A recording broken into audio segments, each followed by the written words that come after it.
அனைவருக்கும் வணக்கம். Welcome back.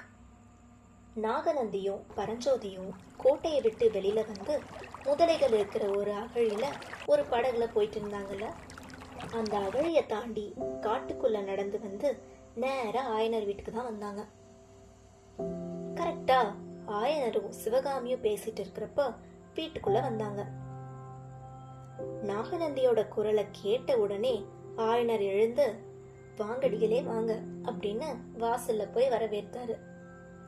சிவகாமியும் டக்குன்னு எந்திரிச்சு ஒரு தூண் கிட்ட போய் நின்னுக்கிட்டா. நாகநந்தி உள்ள வந்ததும் வீடு ஃபுல்லா சுத்தி பார்த்துட்டு, என்ன நான் போன வாட்டி வந்துட்டு போனப்ப இருந்ததை விட இந்த வாட்டி இன்னும் நிறைய சிலைகள் இருக்கே அப்படின்னு கேக்குறாரு. ஆமா சுவாமி, அதுக்கப்புறம் நிறைய சிலைகள் செஞ்சுட்டேன்னு ஆயனர் சொன்னாரு. நாகநந்தி அப்படியே தூண்கிட்ட நின்றுட்டு இருந்த சிவகாமிய பார்த்து கொஞ்சம் வில்லத்தனமான ஒரு சிரிப்பு சிரிச்சு, இதுவும் ஒருவேளை சிலைதானோ அப்படின்னு கேக்குறாரு. ஆயனர் சிரிச்சுட்டே, இல்ல அடிகளே, இது என் பெண் சிவகாமி. சிவகாமி வா வந்து வணக்கோவே அப்படின்னு சிவகாமி கிட்ட சொல்றாரு. சிவகாமி அப்போ நாகநந்திக்கு பின்னாடி இருந்த பரஞ்சோதிய பார்த்துட்டு இருந்தா. ஆயனர் சொன்னதும் டக்குன்னு அடிகளுக்கு நமஸ்காரம் சொன்னான். இவ்வளோ நேரம் நம்ம பரஞ்சோதி வீட்டையே சுத்தி சுத்தி ஆச்சரியமா பார்த்துட்டு இருந்தான். இந்த மாதிரி சிலைகளையோ சித்திரங்களையோ இதுக்கு முன்னாடி அவன் பார்த்ததே இல்லை. ஆயனரும் பரஞ்சோதி நின்னுட்டு இருந்தத கவனிக்கவே இல்லை. ஆனா சிவகாமி கவனிச்சுட்டு இருந்தா. பரஞ்சோதிக்கு சிவகாமிய பார்க்க கூச்சமா இருந்துச்சு. அன்னைக்கு பல்லக்குல இருந்தது அவங்க தானு தெரிஞ்சிருச்சு. அவ இப்ப இவனை பார்த்துட்டு இருக்காங்கன்னு தெரிஞ்சிருச்சு. அதனால ஒரு மாதிரி சங்கோஜமா இருந்துச்சு அவனுக்கு. சோ சிவகாமி இருக்கிற பக்கமே திரும்பாம வீட்டை சுத்தி இருந்த சிலைகளையே பார்த்துட்டு இருந்தான். அப்பதான் ஒண்ணு கவனிச்சான். எல்லா சிலைகள்லயும் ஒரு அதிசயம் இருந்தது. அப்பதான் அவனுக்கு புரிஞ்சு இந்த சிலைகள் எல்லாமே சிவகாமி மாதிரியே இருக்குன்னு. இது புரிஞ்சதுக்கு அப்புறம் சிவகாமி மேல இருந்த கண்ணோட்டமே அவனுக்கு மாறிடுச்சு. ஏதோ தெய்வத்தை பாக்குற மாதிரி பயபக்தியோட சிவகாமிய பார்த்தான். நாகநந்தி அடிகள் சிவகாமி கிட்ட, நீ இப்போ புத்த பிக்ஷுனி ஆகணும்னு சொல்லிட்டு இருந்தல, கடவுள் அருளால கண்டிப்பா நடக்கணும் அப்படின்னு சொன்னாரு. இந்த பேச்சு சிவகாமிக்கு சுத்தமா பிடிக்கல. ஆயனருக்கும் கொஞ்சம் பிடிக்கல. அவ ஏதோ சும்மா விளையாட்டுக்கு தான் சொன்னா. 4 நாளைக்கு முன்னாடி சிவகாமியோட அரங்கேற்றம் காஞ்சியில நடந்துச்சுல, அடடா நீங்க இல்லாம போயிட்டீங்களே அப்படின்னு ஆயனர் அப்படியே டாபிக்க மாத்திட்டாரு. ஆமாமா, எல்லாமே கேள்விப்பட்டேன். அரங்கேற்றத்துக்கு அப்புறம் நடந்ததும் கேள்விப்பட்டேன். நல்ல வேலை தப்பிச்சிங்க 2 பேரும். சரி, இன்னைக்கு இங்கேயே சாப்பிடலாம்னு தான் வந்தேன். உங்களுக்கு ஒன்றும் சிரமம் இல்லையே அப்படின்னு நாகநந்தி கேக்குறாரு. ஐயோ, அது எங்க பாக்கியம்னு ஆயனர் ரொம்ப சந்தோஷப்பட்டாரு. உங்களுக்கு கலை மேல ரொம்ப பிரியம்னு தெரியும். அஜந்தா சித்திரங்கள் பத்தி ஏதாச்சும் தகவல் வந்துச்சா அப்படின்னு ரொம்ப ஆர்வத்தோட ஆயனர் நாகநந்திட்ட கேட்டாரு. ஆனா நாகநந்தி அதுக்கெல்லாம் பதிலே சொல்லாம சும்மா சிலைகளை பார்த்து ஆயனரோட கலைநயத்தை பாராட்டிட்டு இருந்தாரு. ஆமா, சிவகாமி நடனம் ஆடிட்டு இருக்கிறப்போ அரசருக்கு ஏதோ செய்தி வந்துச்சாமே, அதனாலதான் அரங்கேற்றம் நின்று போச்சு போல அப்படின்னு ஆயனர்ட்ட நைஸா கேக்குறாரு. ஆயனர் அதுக்கு, ஆமா அடிகளே, அதுதான் ரொம்ப வருத்தமா போச்சு. இந்த போர் செய்தி வந்தனாலதான்.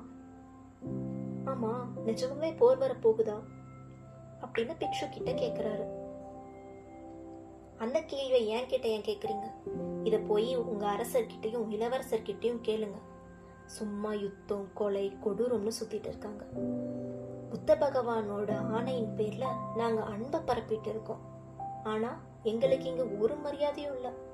இந்த கேள்வியெல்லாம் உங்க சக்கரவர்த்தி தான் கேட்கணும் அப்படின்னு கொஞ்சம் கோவத்தோட சொன்னாரு புத்த பிக்ஷு. இத கேட்டதும் சிவகாமிக்கு ரொம்ப கோவம் வந்துருச்சு. உடனே அவங்க அப்பா கிட்ட சொல்றா, புத்தர் அன்பு அகிம்சை எல்லாம் கடைபிடிக்கணும்னு சொன்னது உண்மைதான். ஆனா அவரு பேரை சொல்லி இங்க நிறைய போலியான புத்த பிக்ஷுக்கள் மக்களை ஏமாத்திட்டு இருக்காங்க.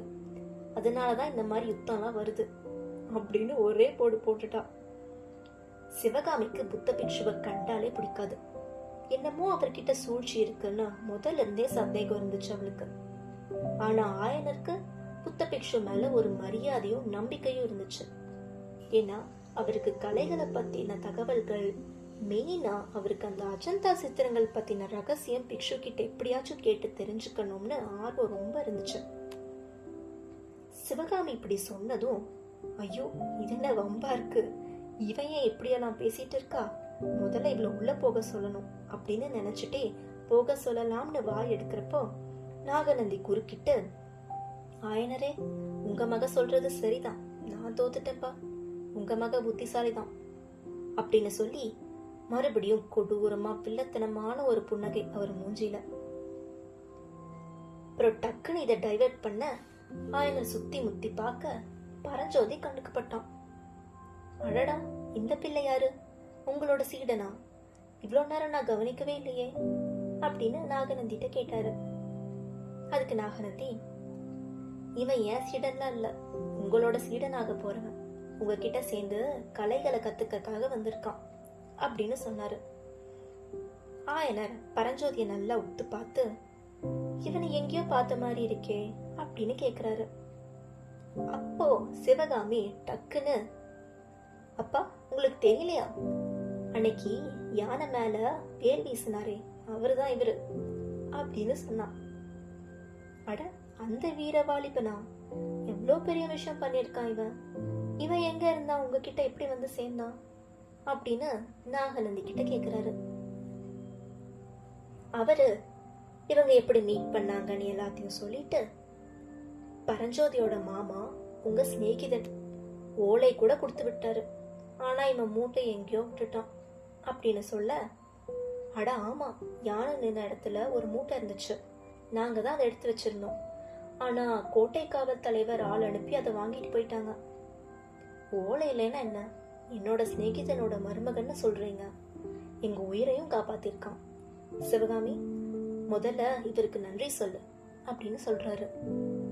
சிவகாமி உடனே, என்னாலலாம் இவருக்கு நன்றி சொல்ல முடியாது, அவர் யார் முதல்ல காப்பாத்த சொன்னது, அவர் பாட்டுக்கு அவர் வேலையை பார்த்துட்டு போக வேண்டியது தானே அப்படின்னு சொன்னான். இது கேட்டது 3 பேருக்குமே செம ஷாக்கு. என்ன இப்படி பேசுறான்னு நாகநந்தி ஆயனர் கிட்ட, சிவகாமிக்கு என்ன ஆச்சு, உடம்பு ஏதாச்சும் சரியில்லையா அப்படின்னு கேக்குறாரு. அதெல்லாம் ஒண்ணு இல்ல சுவாமி, அரங்கேற்ற நின்னதுல இருந்து அவ இப்படிதான் சோகமா இருக்கா. சிவகாமி நீ உள்ள போய் உங்க அத்தை கிட்ட விருந்தாளிகளுக்கு சமைக்க சொல்லு அப்படின்னு சொல்றாரு. சிவகாமியும் சரின்னு சொல்லி உள்ள போயிட்டு இருந்தா.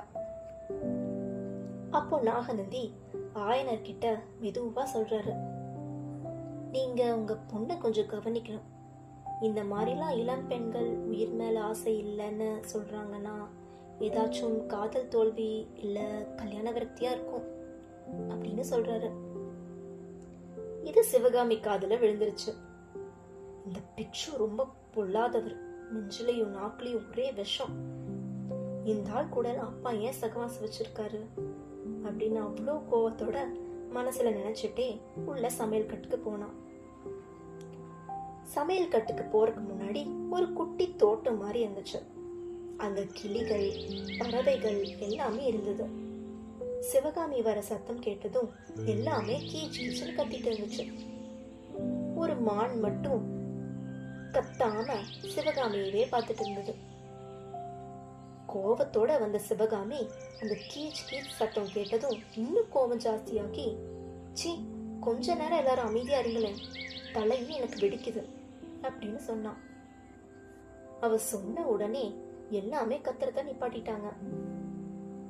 அங்கிருந்த எல்லா ஜீவராசிகளும் சிவகாமியோட ஃப்ரெண்ட்ஸ் மாதிரி அவளுக்காகவே அந்த இடத்தை உருவாக்கி எல்லாத்தையும் வளர்க்குறாங்க. சிவகாமி சத்தமே போடாத அவளோட மான் ரதிய பார்த்து, இன்னைக்கு நீதான் எனக்கு துணை, பாரதி போலாம் அப்படின்னு மான அவ கூடவே கூட்டிட்டு போறா. சிவகாமியோட அத்தை, அதாவது ஆயனரோட தங்கச்சி, கணவர் இழந்ததால இவங்க கூட தான் இருந்தாங்க.